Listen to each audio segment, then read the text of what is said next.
श्री अमित शाह जी का आगमन बिहार के धरती पर कल संध्या 17 सितंबर को हो रहा है। 18 सितंबर को आदरणीय गृह मंत्री जी यहाँ से सासाराम डिहरी ऑन सोन जाएंगे और डिहरी में मगध एवं शाहाबाद के प्रमुख कार्यकर्ताओं 10 जिला के 25,000 प्रमुख कार्यकर्ताओं के साथ उनकी बैठक है। नमस्कार, आप न्यूज फाउंडेशन देख रहे हैं। मैं हूं आपके साथ वंदना। बीजेपी के चाणक्य कहे जाने वाले नेता अमित शाह कल बिहार आ रहे हैं। बता दें कि प्रधानमंत्री नरेंद्र मोदी के जाने के बाद 48 घंटे के अंदर अमित शाह का दौरा जो है अब बिहार का होने जा रहा है, जहां 17 तारीख देर शाम अमित शाह का आगमन पटना होगा और अगले दिन यानी 18 सितंबर को कई बिहार के जिलों में उनका बैठक होने जा रहा है, जहां आगे आने वाले विधानसभा चुनाव को लेकर रणनीति तैयार की जाएगी। हालांकि इसकी विशेष जानकारी बीजेपी के प्रदेश अध्यक्ष दिलीप जायसवाल ने दिया है।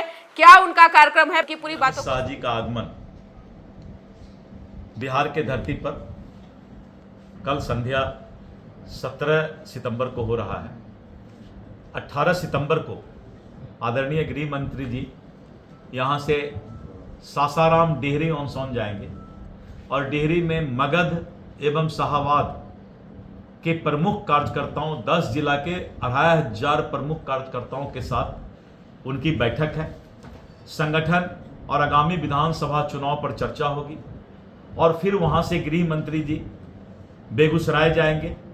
बेगूसराय में भी 10 जिले का बैठक है, जिसमें मुख्य रूप से खगड़िया, मुंगेर, लखीसराय, जमुई, शेखपुरा, बेगूसराय, पटना और ऐसे 10 जिलों की बैठक है।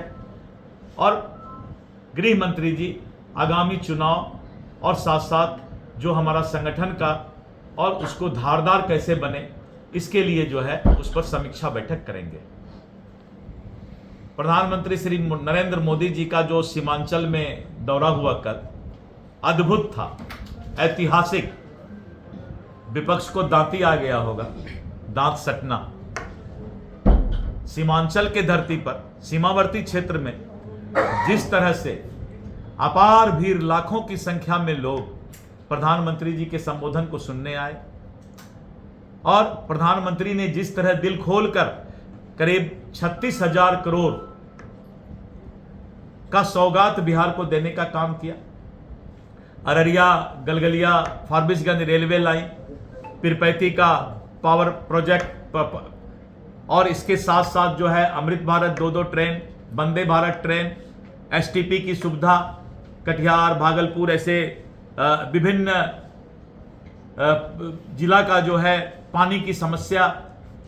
तो प्रधानमंत्री जी बहुत बड़ा सौगात देकर गए। जब भी बिहार आते हैं विकसित बिहार के सपना को पूरा करते हैं और जिस तरह से यशस्वी हमारे लोकप्रिय मुख्यमंत्री नीतीश कुमार जी कंधे में कंधे मिला करके डबल इंजन की सरकार में बिहार को विकास करने का काम कर रहे हैं, अपने आप में अद्भुत है, ऐतिहासिक है। प्रधानमंत्री जी का जन्मदिन कल है और हम उनको एक दिन पहले, चूंकि आपने पूछा, तो भगवान उनको यशस्वी रखे, दीर्घायु रखे, स्वस्थ रखे और प्रधानमंत्री जी के स्वस्थ रहने की कामना करता हूँ। इस तरह के सवाल पर हम जवाब नहीं देते हैं।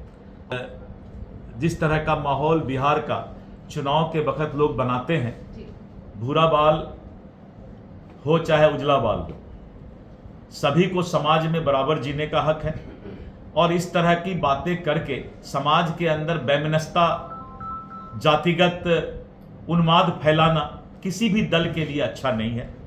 सब भाई भाई है, भाईचारा है, भाई बहन मिलकर के सब जो है समाज में रहते हैं। इसलिए इस तरह की बातें करके हमें लगता है कि ये राजनीति का उचित सूचिता नहीं है। तेजस्वी यादव बिहार अधिकार यात्रा कर रहे हैं।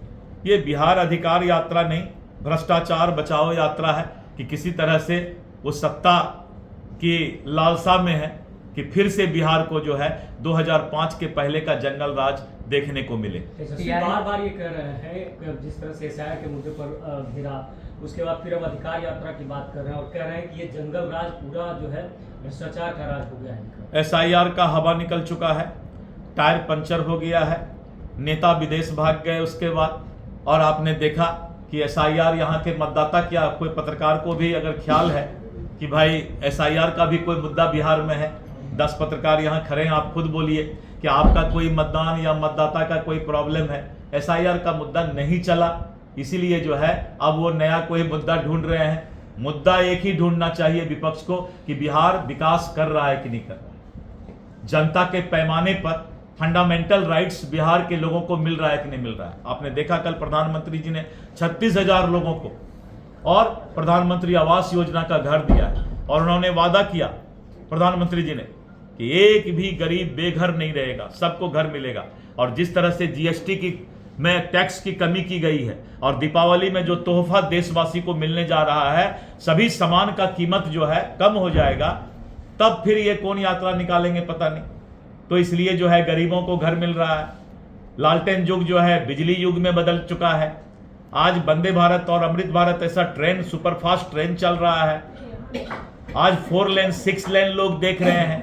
पहले चिड़ियाटार पुल पटना में देखते थे, अब पटना में फ्लाईओवर ही फ्लाईओवर देख रहे हैं। बहुत सारी बातें हैं कहने को। इसीलिए आज के दिन में NDA सरकार ने जो काम किया है वो अपने आप में अद्भुत है, ऐतिहासिक है।